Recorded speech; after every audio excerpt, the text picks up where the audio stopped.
First up is a summary of recommended changes to the CPRB ordinance. It says Councilmember Wilkin and the Civilian Police Review Board, but I thought it was Carol and the CPRB. I requested it. I'm not really part of the presentation. I Okay. requested the discussion. Okay, gotcha. All right. After you get situated, your microphones can be moved, and there is a on and off button. All right, I think we have our technical issues resolved. And Ricardo, and forgive me, I've forgotten your name. Tony Allegretti. Tony, thank you. You two will be doing the presentation for us tonight? All right, excellent. The floor is yours. There we are. Thank you. I realize it's late, and I was trying to think, what's my consolation to thank you for all your nights here that you spend on Mondays and Tuesdays? And then I thought, well, shoot, we do Friday nights and Thursday nights until about as late as you guys do. So you guys lose the beginning of the week. We lose our end of the week at the Civilian Police Review Board. So it's a consolation because this is very important, and we realize that this has the CPRB has a lot of context. I appreciated several of the public contributions on this. What we want to share with you tonight, I hope, is in the spirit of discussion. We have been working at this for quite a while, both from the staff and from us. The pages, the paper copies that you got are what we had agreed on before I had some time. And so then I changed things around a little bit. So this will be the latest, but that's the basis in which we, you'll see it here. The colors change, but the context should be about the same. Or the first part of it. The last part of it is something that we contribute. So I'm going to go over some of this very quickly, but I just want to ground us. The Police Review Board essentially, and I summarized it, it essentially has two functions. One is information to the public, and the other one is to review the actions of police when they come up in a complaint, and then we review and appeal to the complaint. While we keep track of complaints, we don't actually do much with the complaints, but we now have a system in which you see them in the portal as soon as they come in. But where it really, where we come into play is at the appeal process. In recent years, we also participated in developing and then in being part of the launch of the TASER usage review. And we started out with the writing and then any unholstering and a required unholstering and recording of the TASERs. And then we procedurally changed. We finished that process. We turned in a report to you, but in the meantime, we started just watching the usage when the trigger was pulled, and that's what we started to review and left all the other ones without further supervision, if you will. But I wanted to give you that because that's where we are, and I want to give you the context of the last 3 years. The last two, I have been chair, and so we've been working on several things. But the fact that in 2020 we had so many complaints and appeals really, really made a difference in our lives. We used to meet every 3 months, 60 minutes, we were on our way. And we may be headed into that, but in the meantime, we still have a lot of appeals that we're going through. So the pandemic happened during this period too, and so it made things even harder. And so the biggest point that I want to make here is that going through the appeals, both as staff and as board, we have gained a lot of knowledge as to what is being covered in the CPRB, how it applies to different cases, and how we can and must do some changes so that the next group of the CPRB can do better than what we have been able to do to date. The other part is that as we'll present you some considerations, they're mostly based on something that you received, but we received amply, was a document called the Residents' Petition for Reforming the City of Urbana's CPRB. And I'm going to go through that a little bit more detail so that, one, you're aware that where many of these ideas were considered. And because it was a long document with many, many sections and requests, what we did, both as CPRB and with staff, we put it into categories. We call them buckets. And so what you're going to see a lot of is how these buckets came to be and how they're being addressed. So basically, those buckets of propositions by a group of citizens, we put them into the category of bucket 1, these changes we can make within the present rules. Bucket 2, we're going to need some ordinance changes. In bucket 3, we would have to change the format of the CPRB or the whole structure of it. And so as we consider some of these things tonight, and it might be useful for you to consider these buckets. In the middle there, I'm going to bring up a bucket 2.5, which I'd like to end with, because there are changes that don't require structural change, but they require something bigger than what we have in just tweaking the present ordinance. And I'll come back to that to end. But that's the part that Carol hasn't had, well, we might have talked about certain parts of it, but we haven't discussed them amply. So these are, so as I go through the buckets really quickly, it's for you to grasp the quality of those proposals and as we consider them, how they went. In the bucket 1, that is changes that we could make, we picked them up. Once we saw them, we looked for feasibility and we started changing them. They didn't require to be coming to you unless you want to. But these are the kinds of changes that we made. Forms, the biggest one that we had a lot of complaints about and eventually even contradicting legal, we didn't have to notarize the complaint form. We eventually just took a vote on it and the form was changed, and ever since then we don't notarize a complaint. But there's been others. One of the biggest ones that we had at that point related to the hearings that we were doing at that time is we said, we really need to include people on the board that have a felony conviction, which the original ordinance specifically excludes. And I put it here because it's a transition into bucket 2. We brought it to you a little over a year ago. Katrina Kindle, a member of our board, came and reported to you, and we said, we have agreed that this is a change that we'd like to do. As I wrote to you a couple of weeks back, this was for us a big step. We brought it, and essentially Katrina reported that the city council told her to report back and say, bring it back with a group of the changes that you want, not just a single one. So we, as far as we knew, we're in the process of, and we have been working over the year. We've met several times to whittle down the list into something more feasible.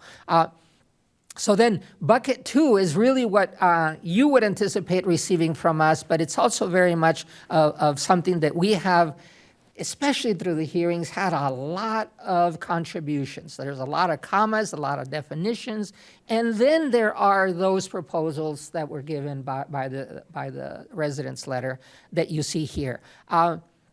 The little letters at the end of the paragraphs refer to which part of the resident's letter. If you need a copy of it, I can still get it to you. But as I show them to you, some of them are things that we could have agreed on, but some of them were things that we didn't feel comfortable passing on to you directly. So they're still under consideration, and we're tweaking them to give them to you. There are some that go to specific cases that have been before the CPRB and appeals. These considerations. And so we want to be honest, there's a lot of mingling and mixing, but for us, it was a way of representing and considering what the citizens were presenting to us. Feel free to cut in.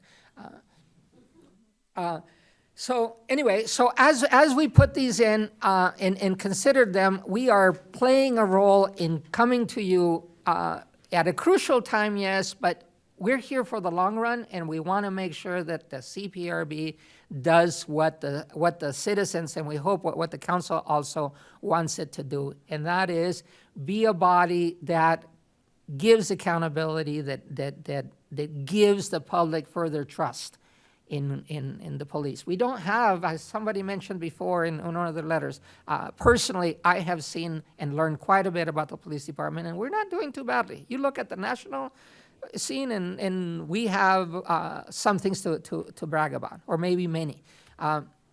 So anyway, these considerations are on your list, on your paper. Like I said, they come very specifically from paragraphs of the letter.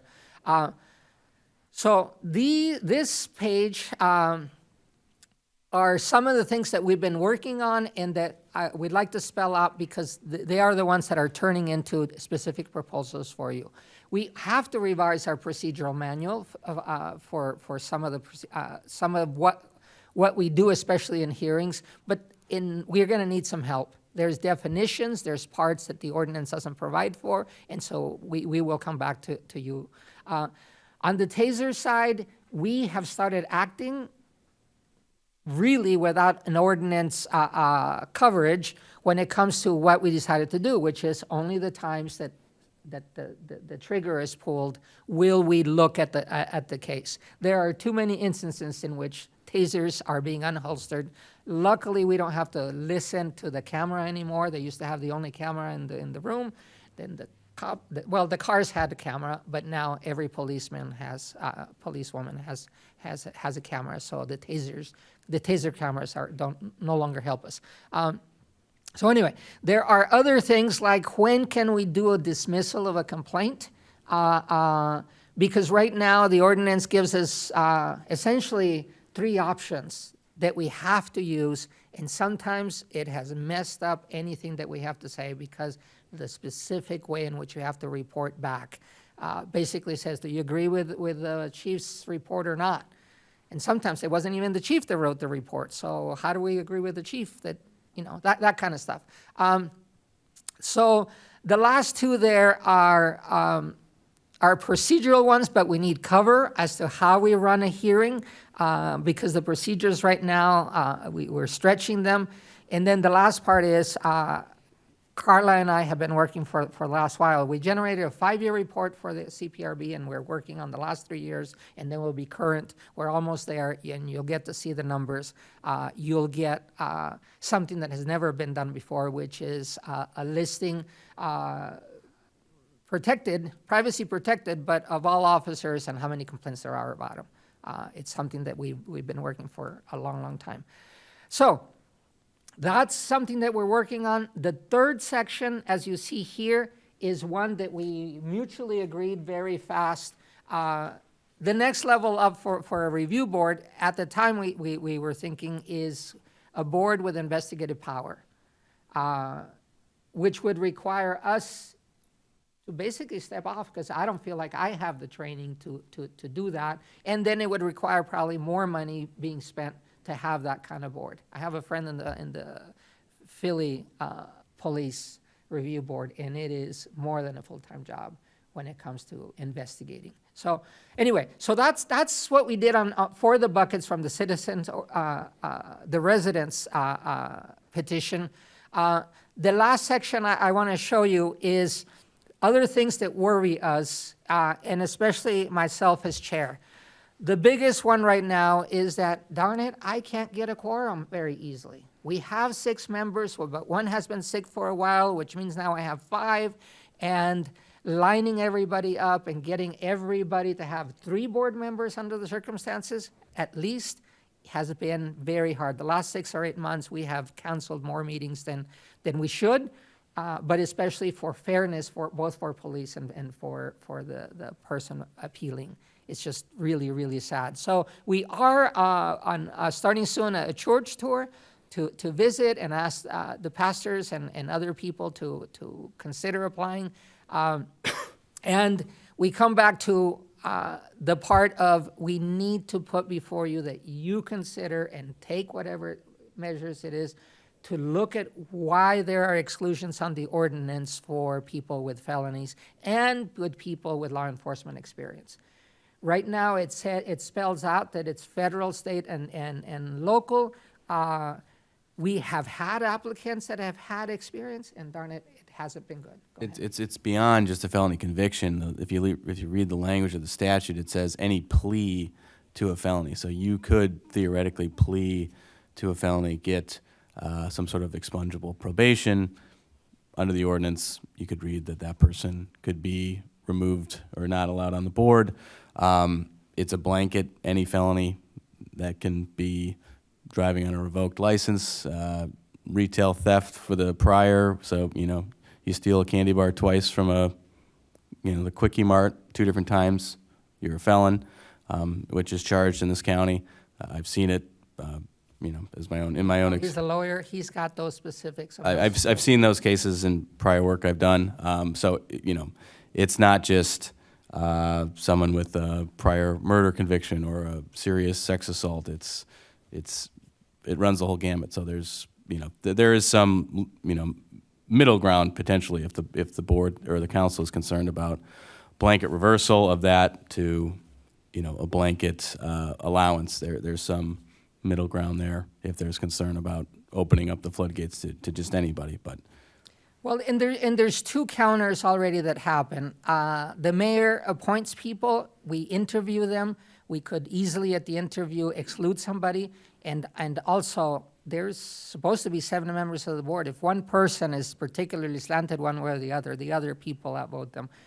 In my 8 years in the CPRB, there has always been a very fair group voting when it comes to when somebody's really pushing a particular section. They just get outvoted. So for me, this is a no-brainer when it comes to inclusion so that we can get anybody considered, any member. There is no other commission that has a felony exclusion like this. So you should, if not now, when is for me the question as to when this gets taken off. Now, the 2.5 roles of this is the next 3 pages are things that we have discussed within ourselves as to if we can't change the structure, can we change the role that we play both for the city, for council? This, Carol is not on board for, she hasn't seen, so please don't put any of this on her. But we have come up with 4 sections in which perhaps our role ought to be one that is more than checking and reviewing a complaint, but actually being part of the process to strengthen the presence of police when it comes to the trust in them, when they're doing right, and when they're not, that they get called on. So basically, we ask you to consider that you give us, that you delegate to us a way to collect information, whether they're collecting it already and we aggregate it so that it's fair, but it shows what's happening behind the wall of what the police is. And it's also anonymous too. We're not in the business of trying to out any particular officer through these reviews of the data. And so it makes a big difference when citizens are looking at it and we don't have an axe to grind when it comes to anti-police or pro-police. We just want to serve as the eyes of the public. The same would be when there's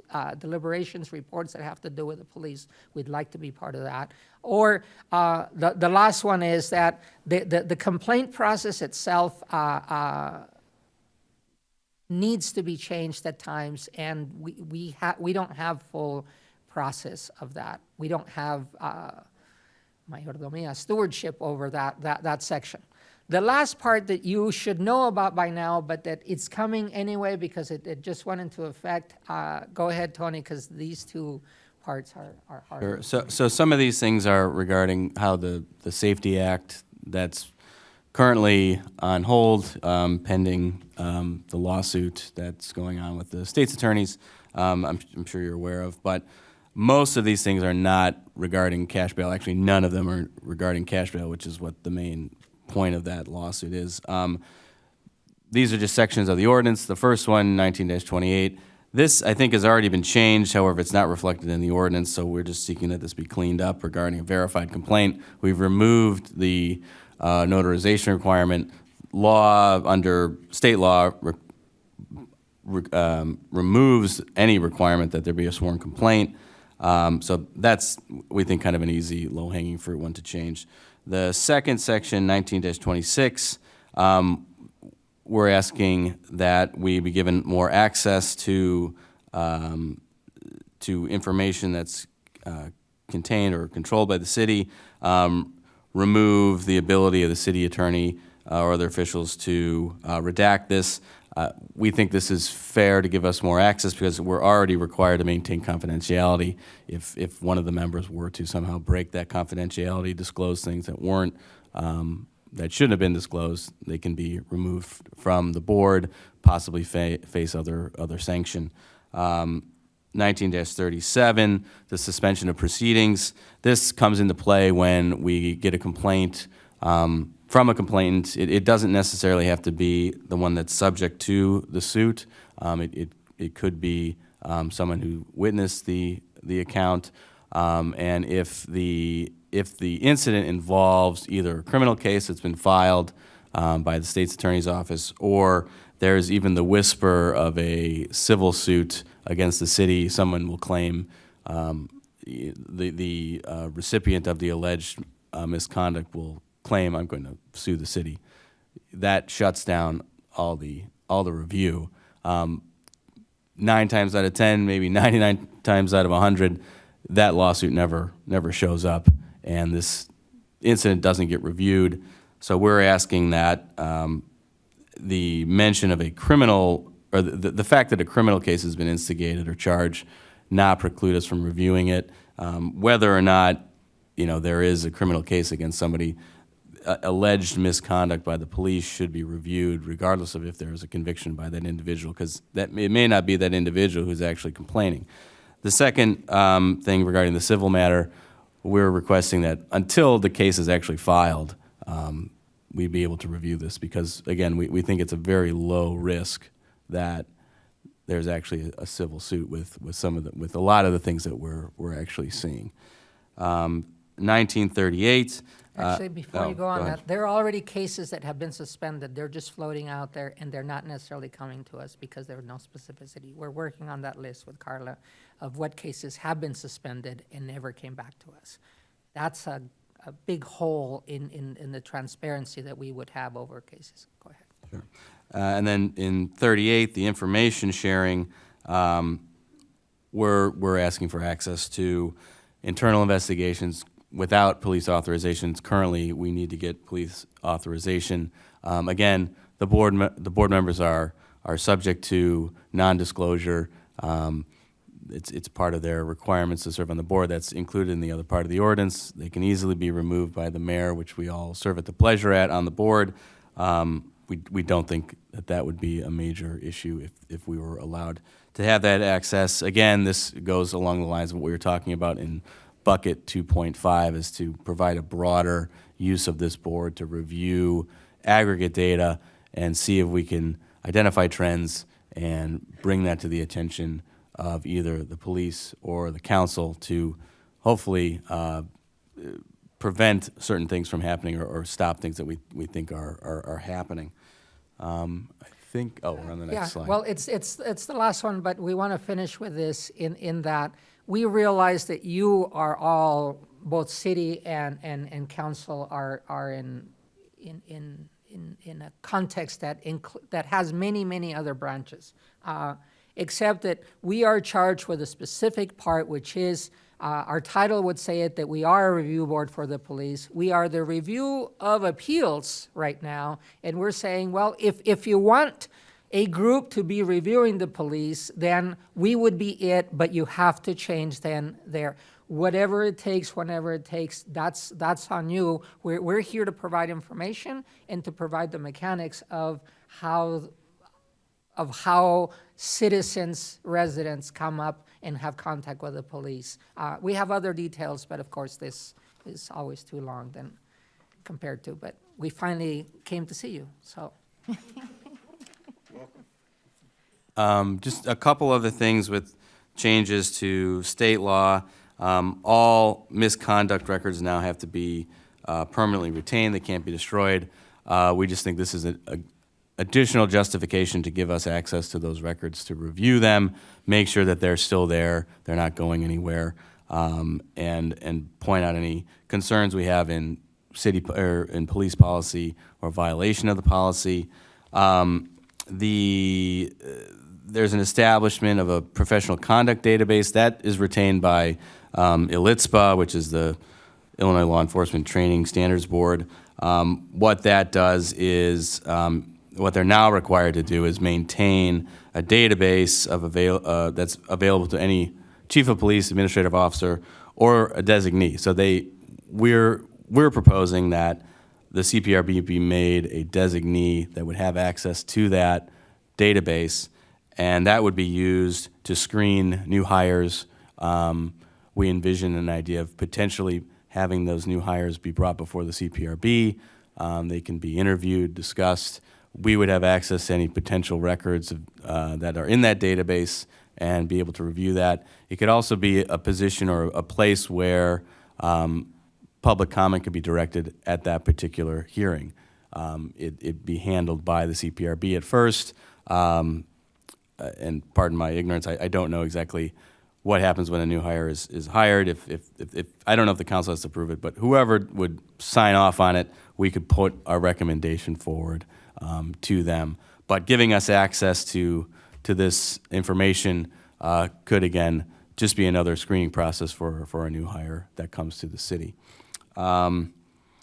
The statutes that I listed there, I didn't go into detail about what they've done, but they've made major changes to what a police officer can and can't do when making an arrest, when someone is trying to escape, when prohibited uses of force, coming into contact with an individual or executing a search warrant. All of those things I think are ripe for review by our board, especially based on the changes that are there. Again, a lot of those things, these are all criminal offenses or listed under the criminal law. A lot of those things aren't going to end up being reviewed by the state's attorney in this county or any county really. So it falls really right within the ambit of our board to review and make sure that those new criminal procedures are being followed, and if there's a complaint about it, that it come before our board. A couple other new, the next three are criminal offenses. If an officer fails to render aid, fails to intervene, fails to include or provide facts in a report, there's a number of different procedural things that if they fail to do those things, one is it could be charged as a criminal offense. Again, whether it's not, is or isn't, is at the discretion of the state's attorney. However, our board could review those things and under our lower burden, make a determination as to whether or not, those acts did or did not in fact occur per our board's review. That's really it I had for those. Yeah, so that's our presentation when it comes to both the shared material at the beginning and then the last parts that only come from the CPRB.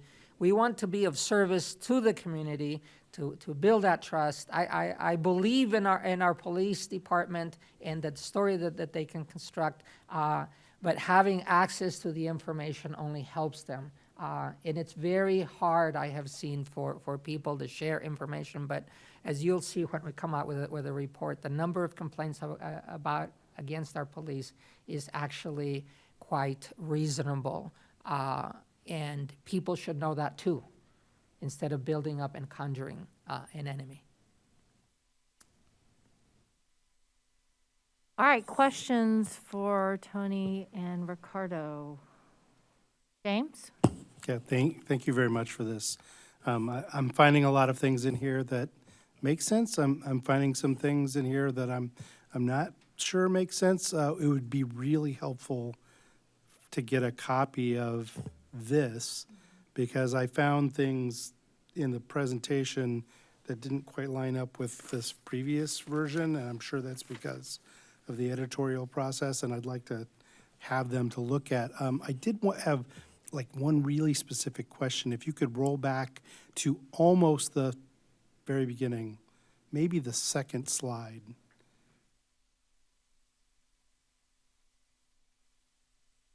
There was a statement about, I can give the topic and. yeah, well, there was a bullet that said all of the most of the complaints were coming from one source. And I would like to yeah, there we go, number 2. What's this one? Can you explain what that means? It means that we received a lot of complaints and then request appeals to what the police department had done or city had done, and therefore then we are obligated, and that's the kind of But what's the source? the source is. An individual An or- individual putting Okay. in things. I must say, because of the many complaints and appeals through that source, we have learned quite a bit about many places where we needed to bolster both procedure and even ordinance. But going through all of them is a lot of resources. And the other, actually, this may be more a question for Mary Alice or Sharice, but what is the current situation with any appointed board? I understand the mayor can ask for someone's resignation because they do the appointment. What's the process? Has council, have you observed council removing someone from a board or commission? No, Is it- I is personally it have never seen defined? that. Is it defined? Is there a process defined? I honestly don't know. Okay. I've never seen it in the 5 years that I've been on city council. Go ahead, sorry. Okay. I don't know the answer Sharice, to that. I saw Sharice. I was just gonna say that, I know before I was appointed to the board that I was on, that I'm on, that I am on,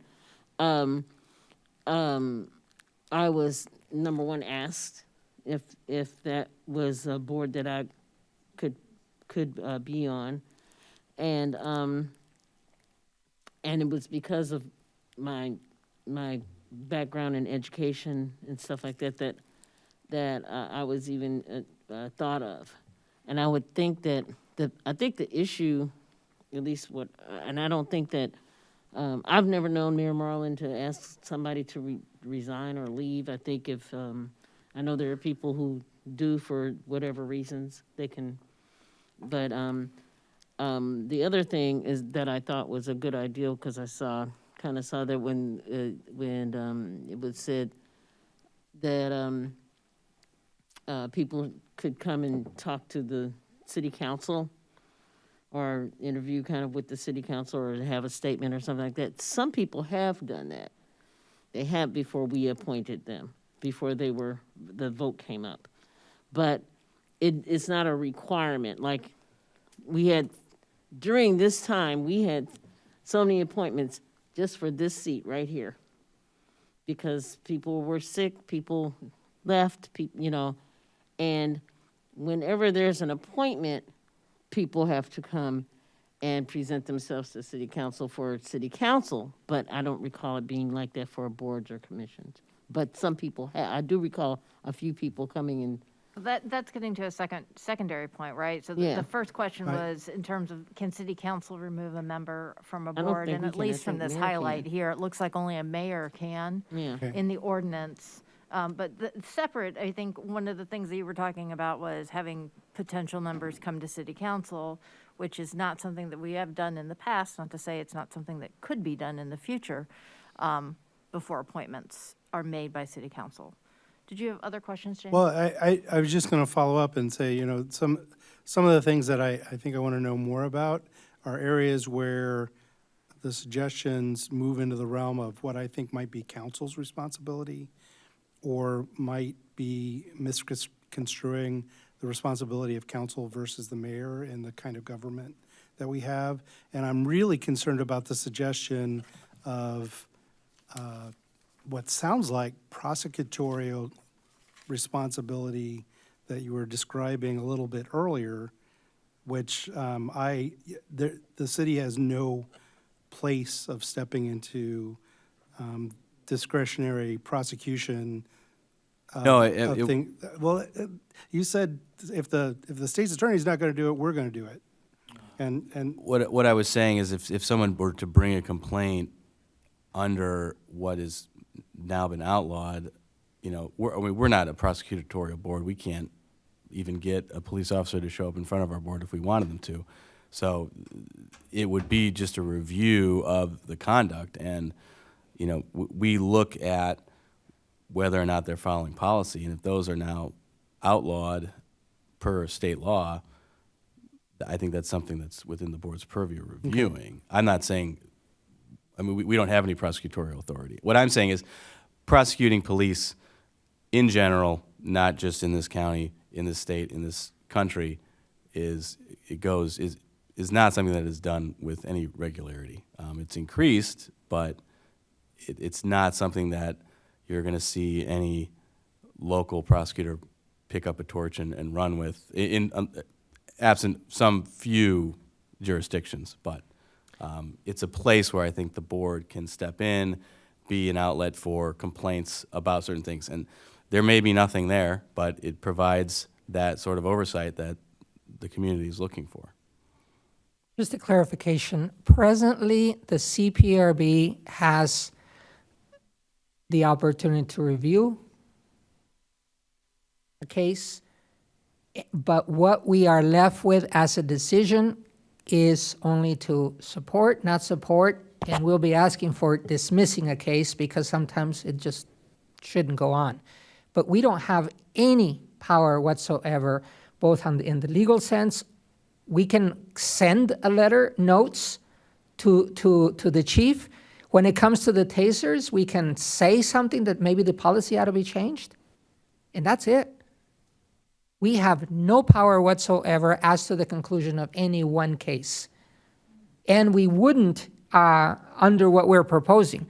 What we're proposing in the expanded role is that we have access for the public so that we can see, because that's about the only thing that we would have, is for the public to know that somebody else has seen it behind the door or behind. Presently, we have a portal in which we see the complaints. That is a really great progress, and we thank the city for doing it that way, because now we can see the full complaint online whenever it comes in. We just had one this week, and we can see it instantly as soon as the procedure of intaking is out. But we don't have any other power.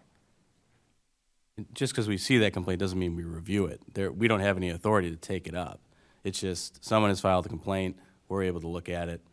If there's an appeal, then we'd see it. But again, and it's a up or down vote, is do we think what the internal investigation by the police was, do we agree with it or do we disagree with it? And then that's it. All right. Bottom line is, I would appreciate a copy of this so that we can dig Well, into in it a fact, little Carol will get one deeper, too, because it wasn't her fault that she didn't get one. Yeah, It was yeah. just me after the fact, so. because we can dig in a little deeper and understand what you're trying to do. Excellent. Chris?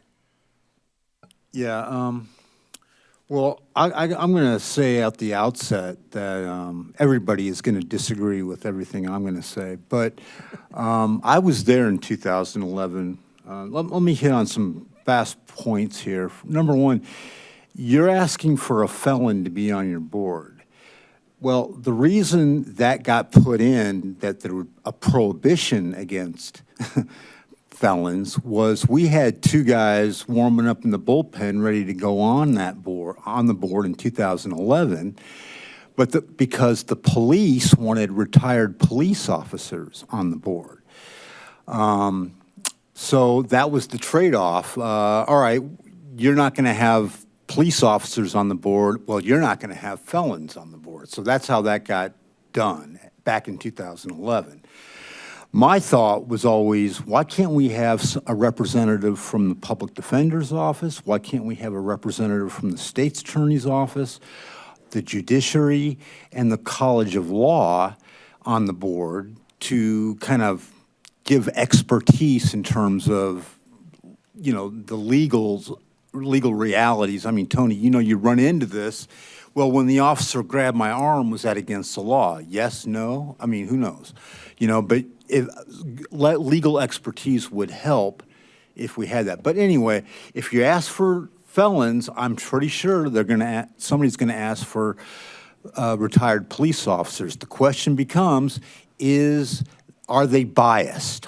Do they have an agenda? You're telling me Ricardo, that 6 of us can outvote them if that becomes a problem, you know, so maybe it's not a problem. Well, I can tell you from the last 8, 10 years that I've been around, that has always been true, and we get outvoted. I've been outvoted several times. But more importantly, when you limit the kind of expertise that can come to the board, you have limited the ability for the board to give a good and fair decision. Whether it's a lawyer, or whether it's somebody who has been arrested and knows what it's like, or somebody who has done the arrest for a particular reason and for a particular policy that we don't have. And I must tell you, it's been very hard, both use of force or sometimes when there is a policy cited in the investigation, we have to go look it up. And darn it, there's a lot of policies for police to keep track of. Yeah. And so when it comes to us, we get a very reduced and boiled down version of it. And I would appreciate if I had law enforcement that could explain it to us. I must say, not everybody on the board is going to be in agreement as to bringing in everybody. But it needs to be discussed because it's been 11, 12 years since all that happened. And maybe it's time that we pave the way to have a full inclusive board. Yeah. Is what we're asking. I'm not saying we shouldn't have ex-retired police officers on the board. I mean, they could provide some good expertise, just as a ex-felon can provide good expertise. So I agree with you on that. We haven't touched on third-party investigations. Do you want to maybe give your opinion and your thoughts on that? When I say third party, let me identify some parties that might have a legitimate reason to investigate a police officer. The complainant himself, the media, the complainant's family, the complainant's lawyer, the complainant's, I'm trying to think, just those kind of people. Let me also give you some context.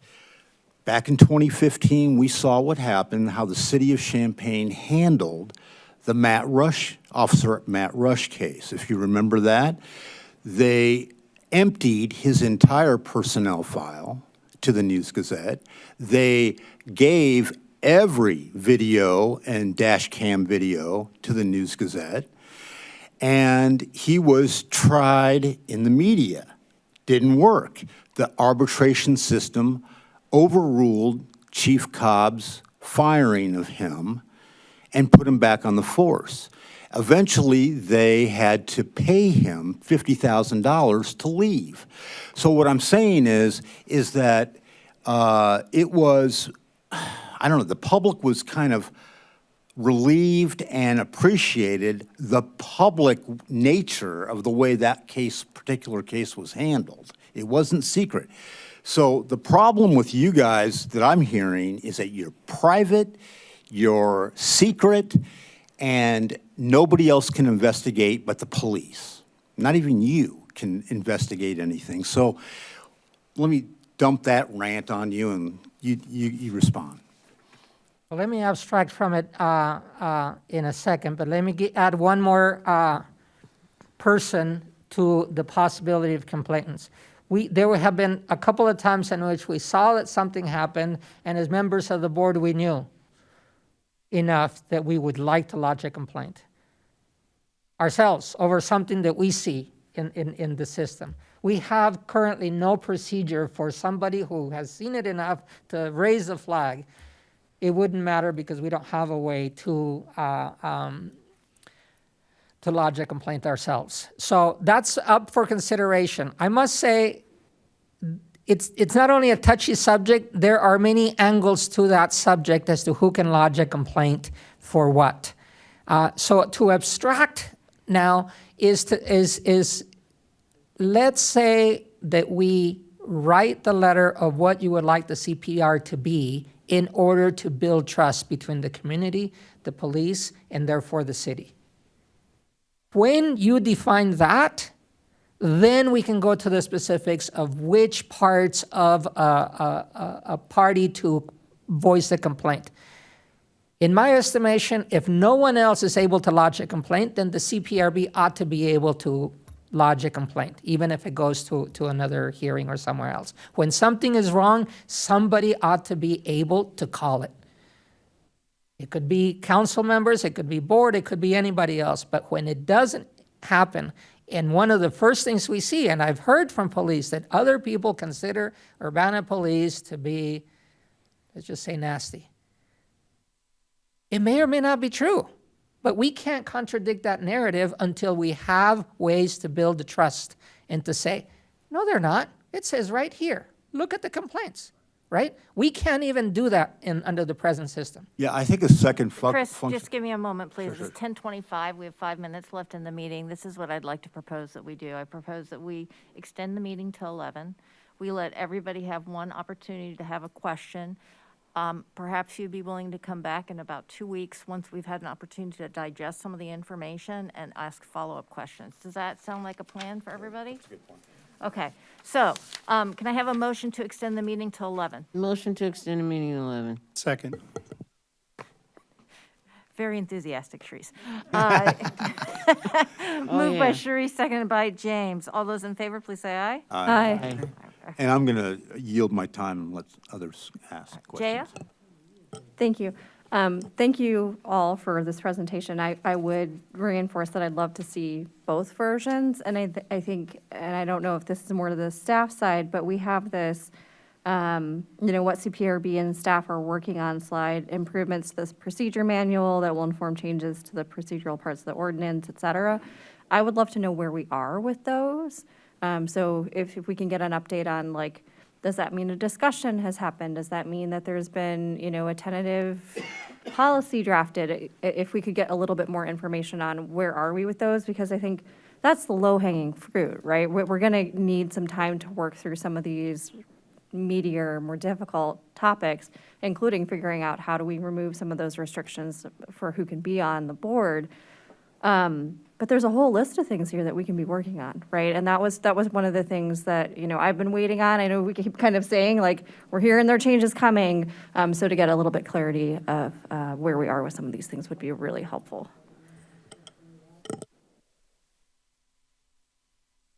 We have a draft of the procedure manual that we're working through some of the thornier issues, trying to figure out, can we get consensus on it? Because what we would really like to do is to present to you ordinance revisions with as much consensus as possible, and then say, now here's where we diverge, and then let the public and anyone else comment on the positions that we've taken. And I hope we're still in that frame of mind, even though there's a lot of additional information that I heard for the first time tonight. I think we're committed to trying to bring something to you as a package. And it may be multiple packages because, one thing I just want everybody to be mindful of it, as there were many things that were introduced tonight as possible expansions of the scope of CPRB. We're struggling to do what CPRB is tasked to do right now, and we struggle to get a quorum. We're buried under this history of appeals that we have to have hearings on, that we've learned from them, but I feel like we don't have much left to learn from them, but we still have probably a couple dozen appeals to go. So just trying to manage all of that. So it may be that we come in, a couple different iterations, but fundamentally it has to be something that a volunteer board until if and when the council is ready to move to something a lot more robust that costs more money than we currently spend and implicates a lot more time on the part of the people involved. That's what we were trying to do is bring a set of proposals that work with the board as it's currently constituted. Chandra, Grace? Yeah, thank you so much for coming with us. I'm glad that we could have CPRB members and council here having this information share and collaborating. So I really appreciate sharing that and the work you guys are doing. I'm in full support of more oversight and transparency for the department, and CPRB being, as you said, kind of behind the door of what goes on in the department and having those kinds of eyes within that confidentiality bubble. I'm also definitely in support of policy changes involving CPRB. We've talked about some where, when someone wants to build a garage too close to the sidewalk, it goes to a commission and it comes to council for vote. But when we want to change training requirements for officers or the use of force policy, that doesn't have those same kinds of steps. So I would like to see a bigger picture of also including that in the process and taking these things, police policy changes more seriously and having a more open process. I was wondering if maybe for the next time we talk, if you talk about, they have in the ordinance where it says the requirement that CPRB maintains a central registry of complaints, and I'm wondering how that works when you don't see them all and some are suspended, and if you could speak on that at the next one, if that's a bigger topic. And then also just another idea I wanted to throw out with this discussion. I got this in the mail, I think all council members did too, and on emails of also like automated police review systems that reviews body cam footage for like swear words or other kinds of things, just as an idea to kind of throw in the conversation as well. Just to help with if there's any way that we could automate some of those things instead of watching through hundreds of hours of videos, if there is some AI thing that could help in some way, supplemental to the real human beings. I'm not saying as a replacement. And I'm looking forward to further conversations and collaboration on this. I'm really interested in those specific recommendations to the ordinance that you've highlighted here, and hoping to have more collaboration together and see what kind of changes we can make. Thank you. Chandra and Sharice, you guys haven't had the opportunity to speak. Would you like to add anything, or Sharice? Yeah, I just want to have the opportunity and the time to actually read up on all this stuff before, and your presentation is fine and all that. Anything else that you can give me that I can figure out,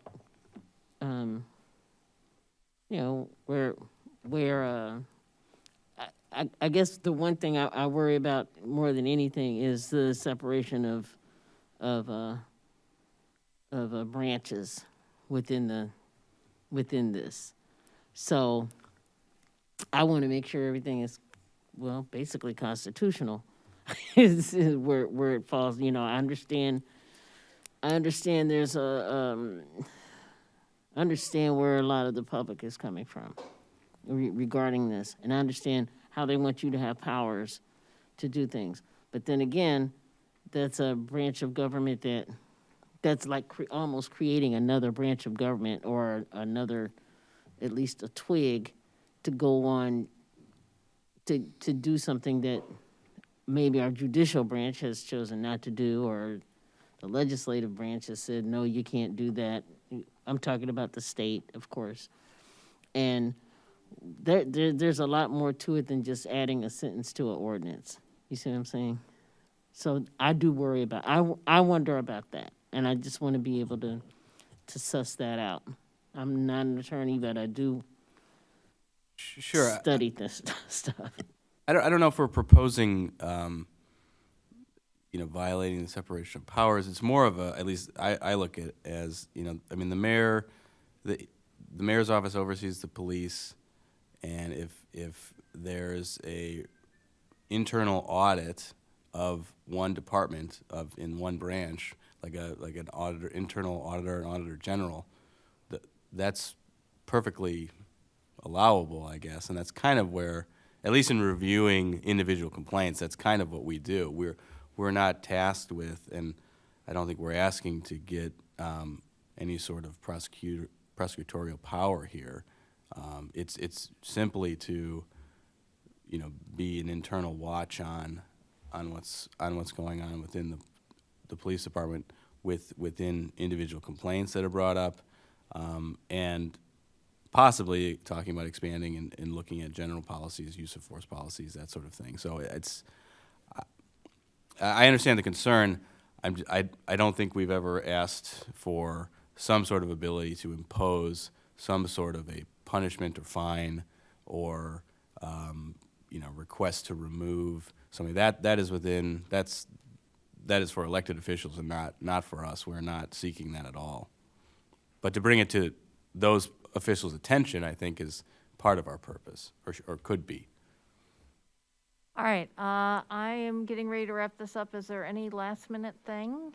Okay, my question to you guys is, has there been conversation at the CPRB in terms of designating, I'm gonna use the phrase buckets, they're using buckets, the types of complaints? At one point, about a year and a half ago, there was a conversation about, are these administratively reviewed, or are they reviewed by the board? And I just wanted to know if there was anything that was discussed at the board about those Yeah. two different kinds of. So there's two items that are presently in the works to come back with, and that is, there was a point at which we put everything with complaint numbers so that no one would feel like we neglected anything. So in some of those for administrative decisions, it is one of the reasons why at least one of the changes must be that we are able to dismiss a complaint that's been appealed, because sometimes they have included those,